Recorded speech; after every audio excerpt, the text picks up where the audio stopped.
Hi, my name is Bianca Triter-Botha and I am the convener for the Embodiment Facilitation and Practice process. This project has run over a year. We have partnered with different organizations within our network, but we also opened up the invitation for those who wanted to facilitate IAM's methodologies or learn a bit about the methodologies that we use in spaces and be able to adapt them for their own context back home.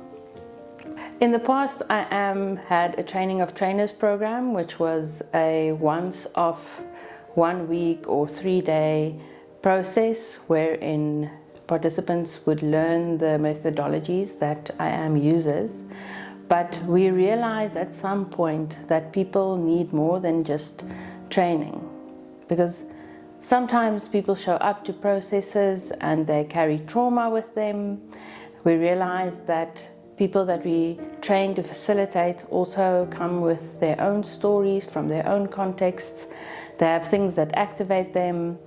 Often activists are working very hard and it's difficult to sustain yourself on this road, to keep going, to have practices that help you center and ground yourself in spaces so that you can have the difficult conversations. So recognizing all that, we designed the Embodiment Facilitation and Practice process. And in this process, we have 3 components. The first component is the immersive, explorative process where participants come and just experience the methodologies that IAM have. During the same process, there is some embodiment practices that we intertwine with it. We talk about spiritual practices that help us to sustain ourselves during this work, when having difficult conversations, when holding spaces for people, and discuss the different ways in which we can remain present and grounded in a space even when it becomes difficult, even when we become activated. That is the first process. Then we have 3 online trainings where we do the theory behind the IAM methodologies, and we do some assignments and learn just how the methodologies work in theory.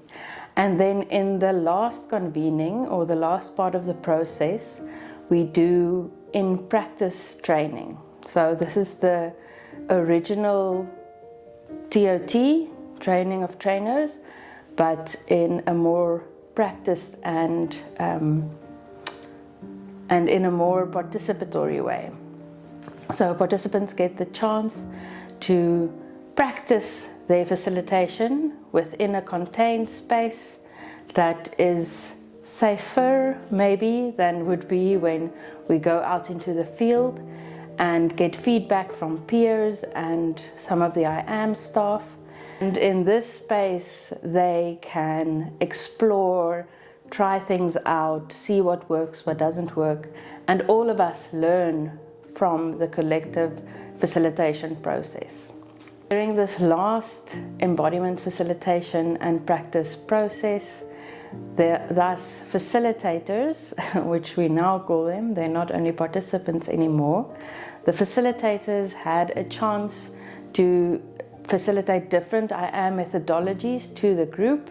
We spent most of the first day in the morning just arriving in the space, creating connection again with people we haven't seen for months, although we did see each other in the online space, but in person. The Red Group had a chance to facilitate what we call Dialogue for Transformation, which is one of IAM's methodologies with different elements and components, and then got some feedback from the group. On the second day, another group had the chance to facilitate, and on that day we did the reading together. There's also an IAM methodology where we read the Bible with people in context. It came from the original CBS or Contextual Bible Study process, but was perfected by IAM in this process called Reading Together, that has stations and different elements to it, and the participants or facilitators facilitated the group in that process. Once again, got some feedback during the day. We did many other embodiment practices to keep the room alive, to assist people when they were feeling activated. On the last day, the last group got to facilitate the art as storytelling process, where we use different art methods to help people tell their stories. One of them being the practice of the gendered being or the gendered being methodology, where people create their own being from materials and whilst doing so talk about their own stories. However, during this convening we used different art methodologies which can also be used in telling your own story, and the group facilitated us beautifully in that. Once again, we ended with some feedback from peers, from IAM facilitators, and also from the group themselves. And then we ended the day with a beautiful moment where we celebrated the connections that we had built over this period of about a year, and the networks that we hope to take with us moving forward.